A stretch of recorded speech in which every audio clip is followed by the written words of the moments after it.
The stars looked cold from the viewport of the small military shuttle. Captain John Wick stared at them without really seeing them. 5 years had passed since the hegemony warships appeared over New Virginia.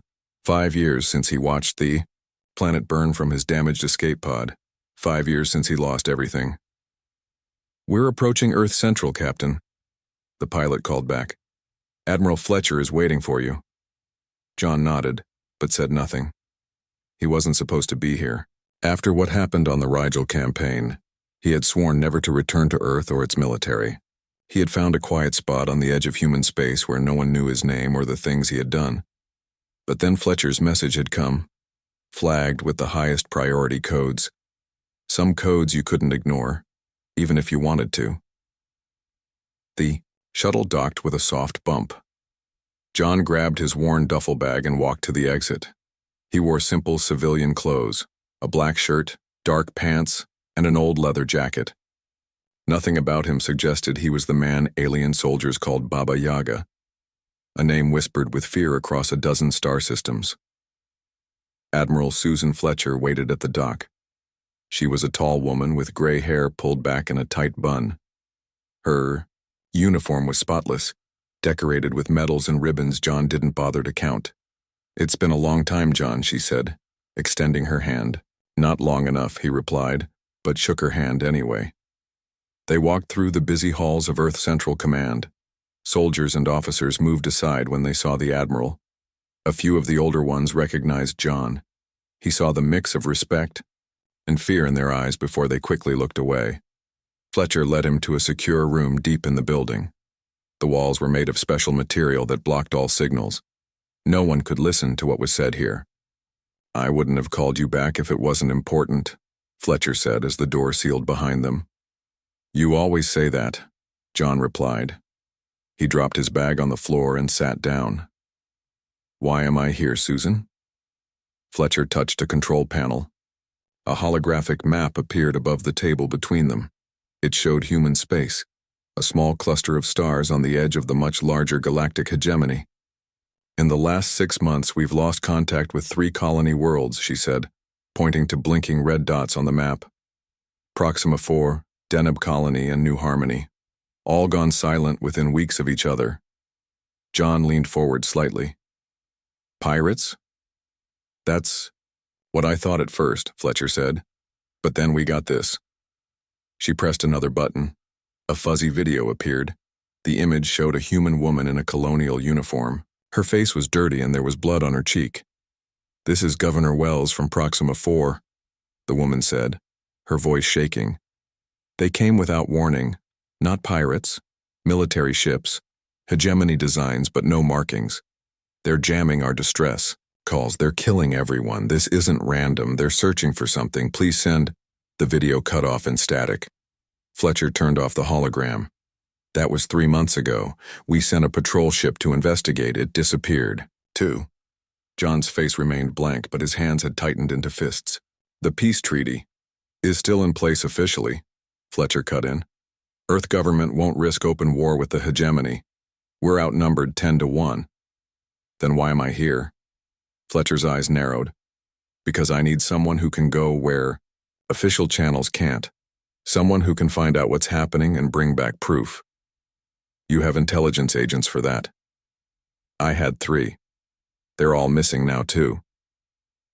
Fletcher reached into her pocket and placed a small data chip on the table. "I need the man the hegemony fears. I need Baba Yaga." John stared at the chip. "I left that name behind." "Did you?" Fletcher asked. "The hegemony still tells stories about what you did at Rigel. How one human killed 60 of their best soldiers to avenge a single colony. They call you a monster." "Maybe I am." Fletcher leaned forward. "I don't need a monster, John. I need a soldier who will do whatever it takes to protect our people. Something is happening out there, and I'm afraid it's just the beginning." John was quiet for a long moment. Then he picked up the chip. "What's on this?" "Details on your new ship. It's small, fast, and has the best stealth technology we have. Also, information on your team." "I work alone." "Not this time," Fletcher said firmly. This mission is too important. The door opened and two people walked in. The first was a woman in her early 30s with short brown hair and intelligent eyes. She wore the uniform of the Technical Corps with lieutenant's bars. The second was a large man with a shaved head and the hard look of a career Marine. 3. Scars ran down the side of his face. Captain Wick, meet Lieutenant Patricia Goldman, our best systems specialist, Fletcher said. And I believe you already know Sergeant Alan Davis. The big Marine grinned. Been a while, Captain. Still getting into trouble, I see. For the first time, a hint of emotion crossed John's face. Alan had served with him during the early border conflicts. They had saved each other's lives more times than either could count. These two plus you will be Team Phantom, Fletcher continued. Off the books and deniable if caught. Patricia stepped forward. It's an honor to meet you, Captain, though I admit I expected someone different. Sorry to disappoint, John said flatly. Lieutenant Goldman doesn't know your full history, Fletcher explained. Few people do. Patricia looked confused. I know Captain Wick led special forces in the border conflicts, Alan laughed. Captain did a lot more than that. There's a reason the hegemony calls him Baba Yaga. Who is Baba Yaga? Patricia asked. Not who, John said quietly. What? It's what they call their boogeyman. He stood up. When do we leave? Tomorrow morning, Fletcher replied. Your ship is being prepared now. The Vengeance is ready for her captain. John picked up his bag. I'll need weapons, my personal gear. Already loaded on board, Fletcher assured him. She handed him an access card. Quarters are arranged for tonight, get some rest. John nodded and turned to leave. John, Fletcher called after him. If what I suspect is true, if the hegemony is breaking the treaty in secret, we may be heading toward war. John stopped at the door. They should have thought of that before they attacked our colonies. His voice was cold. They think they fear Baba Yaga now. They haven't seen anything yet. As the door closed behind him, Patricia turned to Fletcher. Admiral, what exactly did he do to earn that name? Fletcher's expression was grim. Pray you never have to find out, Lieutenant. Outside in the corridor, John stood still for a moment. He had tried to forget, tried to leave the past behind. But some ghosts never rest. He touched the old metal ring he wore on a chain around his neck. His wife's wedding band, the only thing he had left of her after New Virginia burned. I'm coming back, he whispered to himself. But he wasn't talking about returning to Earth. He was going back to war. The ship called Vengeance moved silently through space. It was small compared to military vessels, painted a deep black that seemed to swallow light. No markings showed who it belonged to. That was the point. This mission did not exist on any official record. John sat in the captain's chair on the bridge, checking the final approach to Proxima IV. The colony had gone silent 3 months ago. If there were answers to be found, they would be there. Stealth systems working perfectly, Patricia said from her station. Her fingers moved quickly over the control panels. No sign we've been detected. Keep us out of range of any patrol ships, John ordered. I want our first look at the planet before we decide what to do. Alan walked onto the bridge, carrying 3 mugs of coffee. He handed one to John and another to Patricia before sitting at the weapons console. Just like old times, eh, Captain? Alan said with a small smile. Old times usually ended with us shooting our way out of trouble, John replied. And I'm sure these new times will be completely different, Alan said, his voice heavy with sarcasm. Patricia looked between them. Is it true what they say, that you two held off an entire hegemony platoon on Rigel 7? Alan laughed. Platoon? It was at least a company, and the captain here did most of the work. I just tried to keep up. John said nothing. He didn't like to talk about Rigel. Too many people had died there, both human and alien. The ship's sensors beeped. We're in range, Patricia announced. Beginning scans of the colony site. The main screen filled with images of Proxima IV. It had once been a thriving colony with over 20,000 people. Now the settlements looked empty. Buildings stood intact, but there were no signs of life. No energy signatures, Patricia reported. No communications, no movement. Could be an evacuation, Alan suggested. John shook his head. With what ships? The colony only had a few small transports. I'm detecting something strange, Patricia said suddenly. There's a hegemony ship on the surface. It's powered down, but it's definitely one of theirs. John leaned forward. Show me. The screen changed to show a sleek vessel parked near the main colony center. It was clearly of hegemony design, but as Fletcher had said, it bore no official markings. That settles it, John said. We're going down there. Could be a trap, Alan warned. Definitely a trap, John agreed. That's why you and I are going and Patricia is staying on the ship. Patricia started to protest, but John cut her off. We need someone here to monitor communications and be ready for a quick exit. If we don't return in 6 hours, you take the ship back to Fletcher with whatever data we've collected. They prepared in silence. John and Alan put on light combat armor and checked their weapons. Standard military issue would be useless against hegemony body armor, so they carried specialized guns that fired projectiles designed to penetrate alien defenses.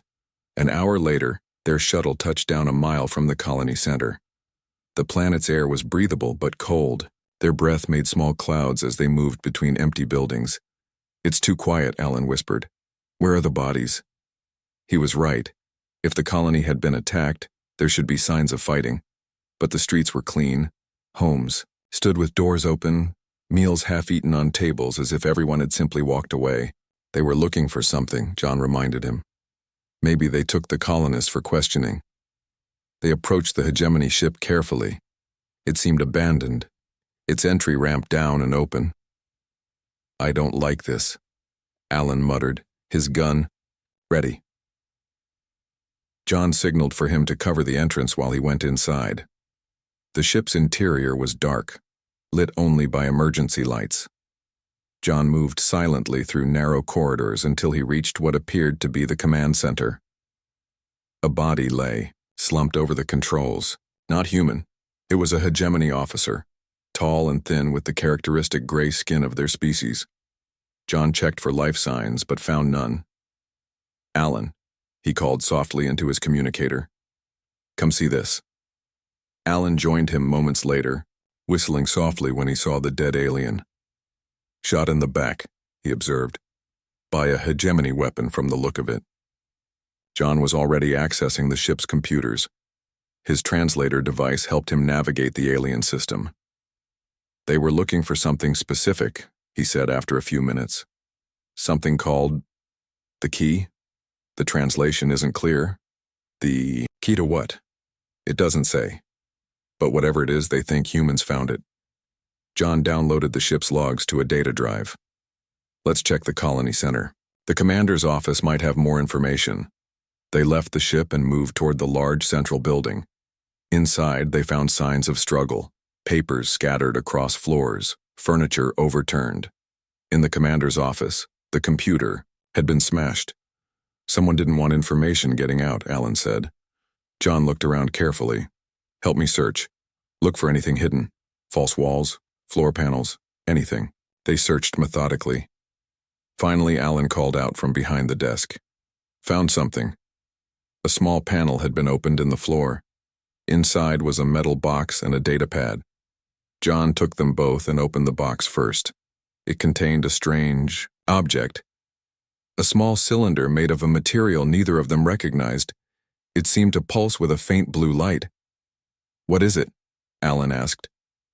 No idea, John replied. He activated the data pad. A message from Governor Wells appeared. The same. Woman from the distress call. If you're seeing this, then I'm probably dead, her recorded message began. We found something during mining operations. Something not made by humans or any known hegemony species. It's old. Thousands, maybe millions of years old. We think it's a key to ancient technology, powerful technology. We sent samples to Earth for study, but somehow the hegemony found out. They came looking for it. This is the only piece we kept here. Keep it safe. Don't let them... The message cut off abruptly. Suddenly, Patricia's voice came through their communicators. "Captain, we have a problem. A hegemony battlecruiser just entered the system. They're heading straight for the planet."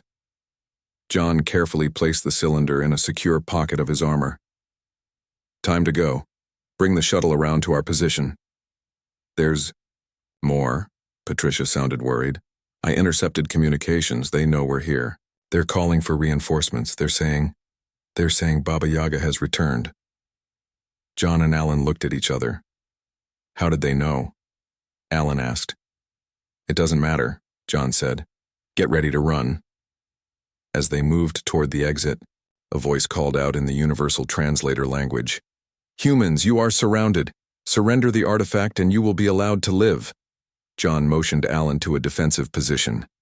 "Looks like we're doing this the hard way after all," Alan checked his weapon and grinned, just like old times.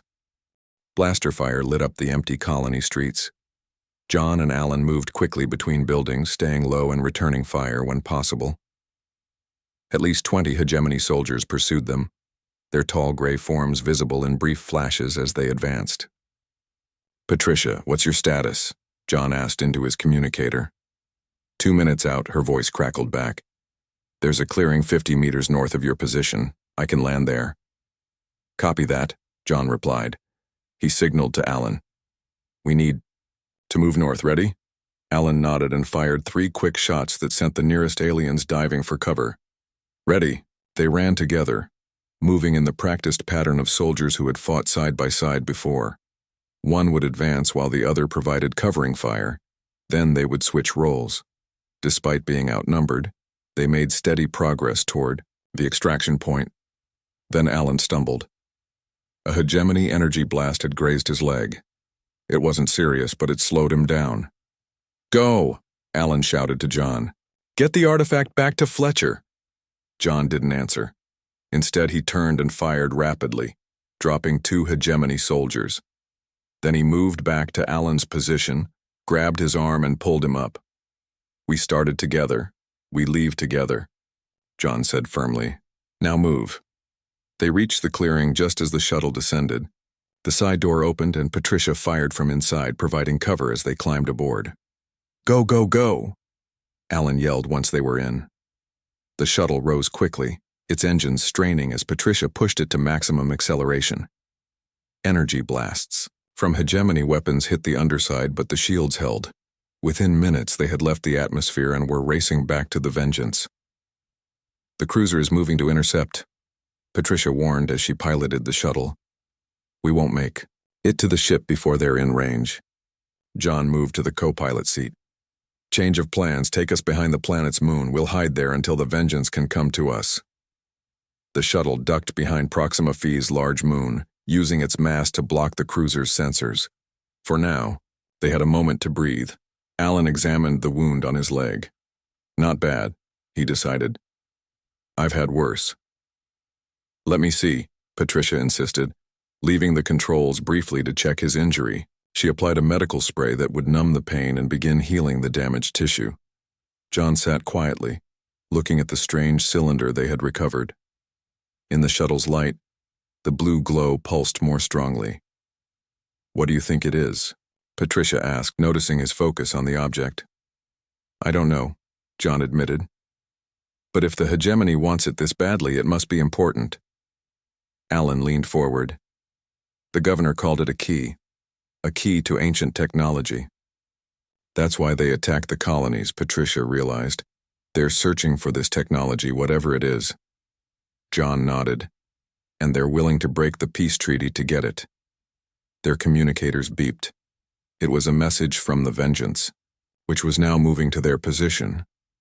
"Captain, I'm picking up multiple ships entering the system," the automated message stated. "Hegemony reinforcements. At least 5 vessels, including a dreadnought." John's expression hardened. "They really want this thing." "What's the plan?" Alan asked. "We get back to the Vengeance and run," John said. "We need to deliver this artifact and our evidence to Fletcher. She can bring it to the Earth government." Patricia looked worried. 5 ships plus the cruiser. Already here? Those are bad odds, even with our stealth systems. We've faced worse, Alan said with forced confidence. The shuttle rendezvoused with the Vengeance behind the moon. As they docked, John was already planning their escape route. Patricia, plot a course that keeps the planet between us and the hegemony ships as long as possible, he ordered. Then full power to the engines. We'll make a run for the jump point. On the bridge, they watched the tactical display as hegemony ships spread out to block possible escape routes. The dreadnought, massive compared to their small vessel, moved into a central position. They're blocking all direct paths to the jump point, Patricia noted. We'll have to go around. No, John decided. They'll expect that. We go straight through. Alan looked at him in surprise. Through the blockade? That's suicide. It's what they won't expect from a stealth ship, John explained. They think we'll try to sneak around.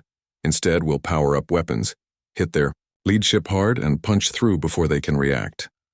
Patricia and Alan exchanged glances, but neither argued. They had come to trust John's instincts. Prepare for attack run, John ordered. All power to forward shields and weapons. The Vengeance moved silently from behind the moon, its stealth systems making it nearly invisible against the backdrop of space. They approached the blockade line where 6 hegemony ships waited in formation. Weapons ready, Alan reported from his station. Wait for my mark, John said quietly. He watched the enemy ships, looking for any sign they had been detected. The moment stretched tense and long. Then, when they were almost in range, John gave the command. Now, full power to engines, all weapons fire. The Vengeance burst forward, suddenly visible as its stealth systems were replaced by attack mode. Its weapons fired at the nearest hegemony vessel, catching it by surprise. Explosions bloomed across the enemy ship's hull. They're scrambling. Fighters, Patricia warned. Stay on course, John ordered, straight through. The Vengeance raced between 2 larger ships, its smaller size allowing it to maneuver where they could not. Energy blasts struck their shields, causing the ship to shudder. Shields at 60%, Alan called out. Almost there, John said, through gritted teeth. Then they were through the blockade line, engines pushing to maximum as they headed for the jump point. Behind them, the hegemony ships turned to pursue, but they had been caught off guard and were slow to respond. We're going to make it, Patricia said with relief. But at that moment, a new ship appeared directly ahead of them. It was smaller than the dreadnought, but still much larger than the Vengeance. It had been waiting, cloaked, near the jump point. Evasive. Action, John shouted. Patricia tried to turn the ship, but it was too late. The enemy vessel fired, a powerful energy beam striking the Vengeance's engines. Alarms blared throughout the ship. Systems failed in cascades of sparks and smoke. Engine 3 is gone, Patricia reported, her hands flying over the controls. Engine 2 failing. We can't make the jump. Options, John demanded. Patricia looked at the navigation screen. There's a mining planet nearby, Helios 9, human settlement. We might make it there. Alan looked at the damage reports. We don't have much choice, Captain. This ship isn't going to hold together much longer. John nodded. Set course for Helios 9 and prepare a message to Fletcher. She needs to know what we found. As the damaged Vengeance limped toward the mining planet, John looked at the artifact. Again, its blue light pulsed in rhythm now, almost like a heartbeat. Let's hope this thing is worth it, he said quietly. The Vengeance broke through Helios 9's atmosphere, trailing smoke and debris. Patricia fought with the controls as the ship shook violently around them. Landing gear damaged, she reported, her voice steady despite the danger. This won't be pretty. John secured the artifact in a protected case and strapped himself in. Just get us down in one piece. Alan helped Patricia with the emergency landing procedures. Aim for that flat area near the mining compound, he suggested, pointing to a clearing. The ship hit hard, skidding across the rocky ground before coming to a stop. For a moment, everything was quiet except for the hiss of damaged systems and the ping of cooling metal. Everyone okay? John asked, unbuckling himself. Patricia nodded, though there was a cut on her forehead. Alan gave a thumbs up from his position. They gathered essential supplies quickly. The Vengeance wouldn't fly again without major repairs. The hegemony will send ground forces to search for us, John said as they exited the damaged ship. We need to find cover and allies. Helios 9 was a rough mining world. The air was breathable but filled with dust that turned the sky a permanent orange-red. In the distance, they could see the main mining settlement, a collection of prefabricated buildings surrounded by large machinery. As they approached the settlement, a group of armed people came out to meet them. They wore the practical clothes of miners, but their weapons were well maintained. At their lead was a short woman with dark hair pulled back in a tight ponytail. Her face was weathered by the harsh environment, but her eyes were sharp and intelligent. "That's far enough," she called out, raising a hand. "Identify yourselves." John stepped forward. "Captain John Wick, Earth Military. This is Lieutenant Patricia Goldman and Sergeant Alan Davis. Our ship was damaged escaping hegemony forces." The woman studied them carefully. "I'm Nancy Martinez, Colony Manager. Why would hegemony forces be after Earth Military? The peace treaty is being broken." John cut in. "The hegemony has been attacking human colonies. We have proof." Nancy lowered her weapon slightly. "We've heard rumors. Colonies going silent." She made a decision. "Come inside, quickly. If the hegemony is on your tail, we don't want to be in the open." They followed Nancy into the largest building, which served as both administration office and community center. Inside, a dozen miners watched them with curious and suspicious eyes. "We picked up your crash on our sensors," Nancy explained. "Also, detected several ships entering orbit shortly after. I'm guessing they're not friendly." John nodded. "They'll be looking for us. And for this." He showed her the protective case containing the artifact. "What is it?" she asked. "We're not sure," Patricia answered. "But the hegemony is willing to slaughter entire colonies to get it." Nancy whistled softly. "That valuable, huh?" "We need to contact Earth Command," John said. "Admiral Fletcher needs to know what we found." Nancy shook her head. "Long-range communications are down. Have been for 3 days. Some kind of interference." "The hegemony," Alan guessed. "They're jamming the whole sector." A young miner burst into the room. "Manager, ships landing outside the eastern perimeter. They don't look human." Nancy turned to John. "Looks like your friends found you faster than expected." She addressed the room. "Everyone to your stations." "This is not a drill." The miners moved quickly, grabbing weapons and taking positions. Nancy led John and his team to a window where they could see 3 hegemony shuttles landing in the distance.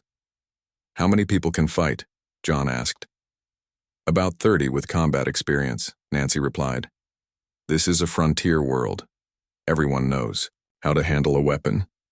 John looked at the approaching alien forces. "They'll have at least 60 troops, maybe more." "What do you suggest?" Nancy asked. John thought for a moment. "We need time. Time to repair our communications and send a message to Fletcher." He turned to Patricia. "Can you fix the colony's transmitter if the interference stops?" She nodded. "If we can take out their jamming device, yes. It will be on their command shuttle," John said. He pointed to the largest of the 3 landed ships. "We need to disable it." Alan checked his weapon. "Sounds like a job for us, Captain." Nancy looked skeptical. "You want to attack their ships? Directly, that's suicide." John's expression was calm. "Not an attack, an infiltration. While your people defend the settlement, we slip around and take out their communications." "And how exactly do we hold off 60 hegemony troops?" Nancy asked. "You don't need to defeat them," John explained. "Just slow them down. These mining tunnels, do they connect under the whole area?" Nancy's eyes widened as she understood. "Yes, miles of tunnels. We know them like the back of our hands." "Good. Use them. Hit and run tactics. Make them fight. On your terms." The miners prepared quickly. Nancy organized them into small teams, each responsible for different sections of the colony. They would use the tunnels to appear, attack, and disappear before the hegemony forces could respond effectively.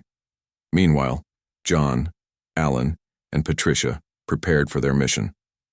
They studied a map of the area, looking for the best approach to the enemy shuttles. "Once we take out the jammer, Patricia stays to send the message," John instructed. "Alan and I will create a diversion to draw their forces away from the settlement." Patricia looked concerned. That's extremely dangerous. The two of you against all of them? John checked his weapon. They'll be confused, communications down. We just need to keep them busy long enough for help to arrive. Alan grinned. Besides, they're looking for Baba Yaga. Let's not disappoint them. As night fell, the hegemony forces began their advance on the mining colony. They moved in tight formation, their tall gray forms visible in the glow of their energy weapons. Inside the main building, Nancy approached John before he left for his mission. My people say you're called Baba Yaga, that the hegemony fears you. John didn't respond. Is it true? She pressed. Are you really the human who killed 60 elite soldiers on Rigel? It was 63, Alan answered, when John remained silent. And that was just the beginning of what he did there. Nancy looked at John with new respect. Then I'm glad you're on our side. She offered her hand. Good luck, Captain. John shook it firmly. Keep your people alive. That's all that matters. The first sounds of fighting echoed from the edge of the settlement.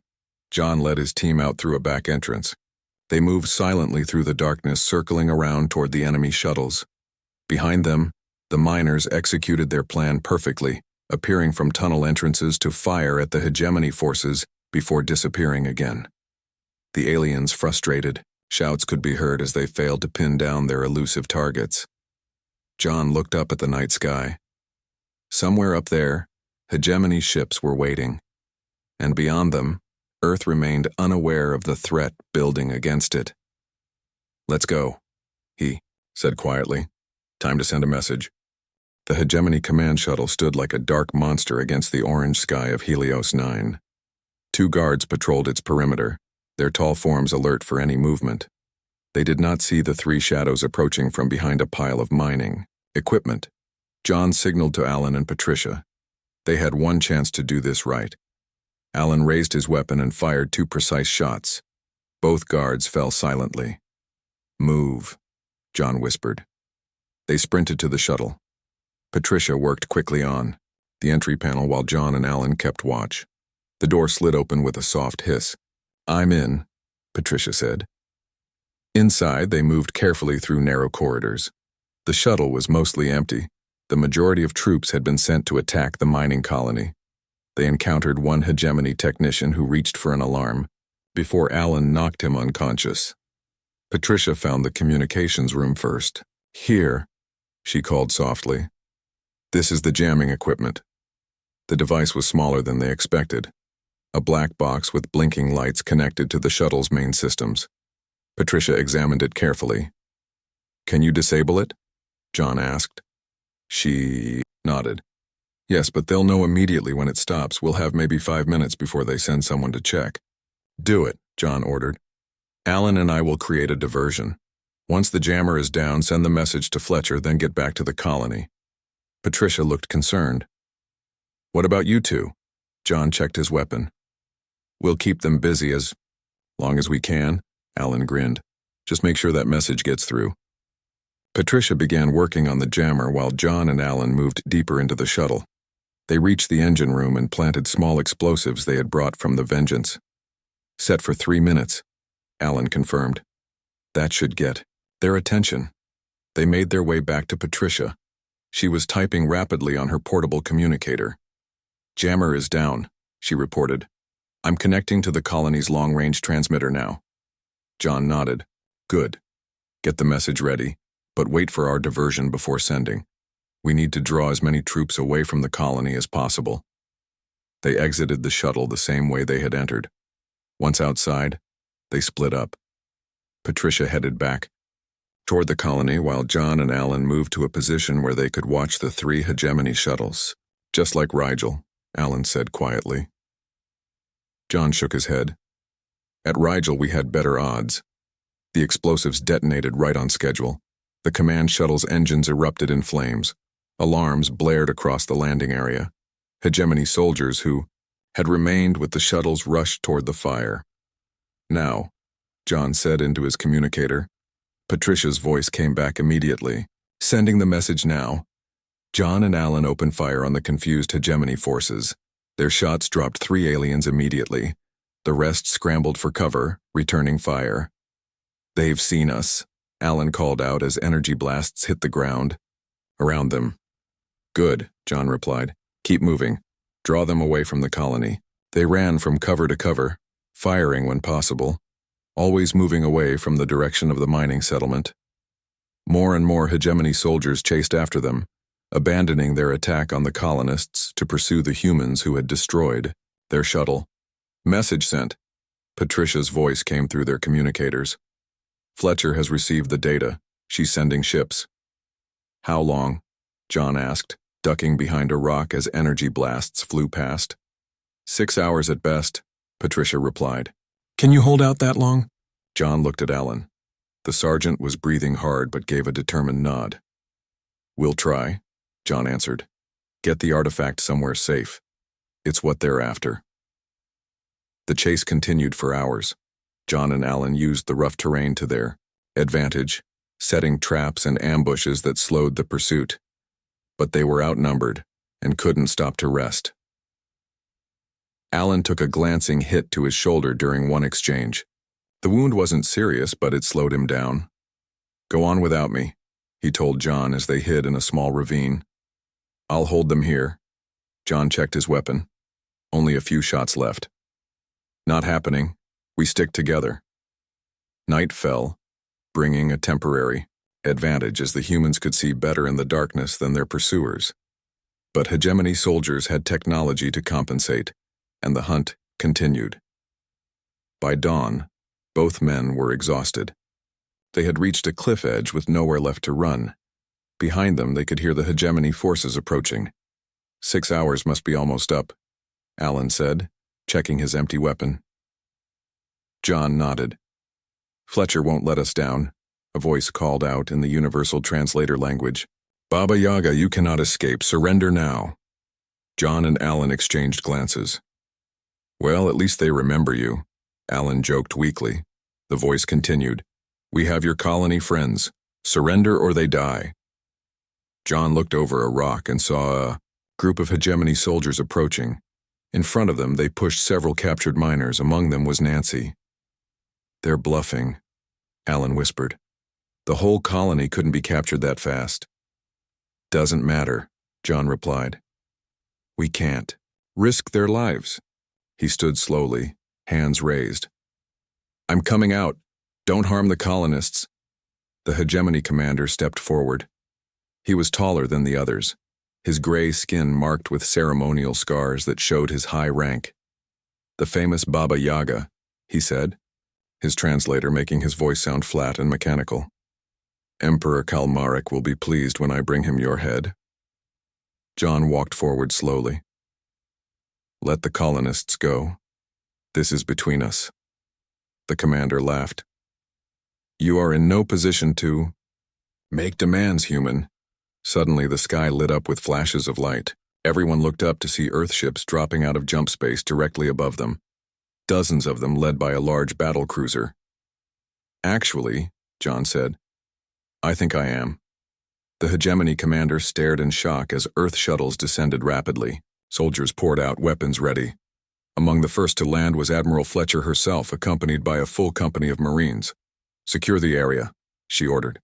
The Earth forces quickly surrounded the outnumbered hegemony soldiers.